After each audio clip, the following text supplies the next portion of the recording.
മണിസാർ വന്ന് പടം കണ്ടു. മണിസാർ വന്നിട്ട് മണിസാറിന് ഇഷ്ടപ്പെട്ടില്ല. പുള്ളി പറഞ്ഞു ഇത് ഒരാഴ്ചത്തെ പടം. എന്നിട്ട് പറഞ്ഞാൽ നേരെ മാനേജേഴ്സിനെ വിളിച്ച് പറഞ്ഞു 2 ആഴ്ച ഡേറ്റ് എടുത്താൽ മതി. കാരണം ഒരാഴ്ച ബാനറിൻ്റെ പുറത്ത് പോകും, പിന്നെ ഒരു 3 ദിവസം നമുക്ക് തള്ളിക്കൊണ്ടു പോവാം, പിന്നെ നമ്മുടെ 2 പടം ഗ്യാപ്പ് എടുത്ത് വെച്ചേക്ക്. ഞാൻ ഡെന്നീസിനെ വിളിച്ച് പറഞ്ഞു മണിസാറിന് ഇഷ്ടപ്പെട്ടില്ല കേട്ടോ.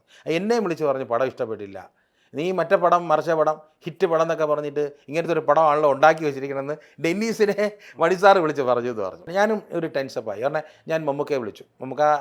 മണിസാറൊക്കെ ഒരു ആവറേജേ പറയുള്ളൂ, അതൊന്നും കുഴപ്പമില്ല, പോകും നമുക്ക് നോക്കാം, ഇത് മോശമായി ഒരു പ്രോജക്റ്റ് വേറെ നമുക്ക് ചെയ്യാം. നൂൺ ഷോ കഴിഞ്ഞു, അപ്പോൾ പടം കുഴപ്പമില്ല എന്നുള്ള റിപ്പോർട്ട് ഓൾ കേരള വന്നു. മാറ്റിനി കഴിഞ്ഞപ്പോഴത്തേക്കും ഹിറ്റാണെന്ന് പറഞ്ഞ റിപ്പോർട്ട് മാറ്റിനി കഴിഞ്ഞു. ഫസ്റ്റ് ഷോ കഴിഞ്ഞപ്പോൾ സൂപ്പർ ഹിറ്റാണെന്ന് പറഞ്ഞു. സെക്കൻഡ് ഷോ കഴിഞ്ഞപ്പോൾ നിലയ്ക്കാത്ത ഹിറ്റാണ്. രാത്രി വന്ന റിപ്പോർട്ട് അങ്ങനെയാണ്. നെക്സ്റ്റ് ഡേ ധന്യാലും രമ്യയിലും ആക്കി പടം. എല്ലായിടത്തും ഹെവി കളക്ഷനും ഭയങ്കര ക്ലാപ്സും.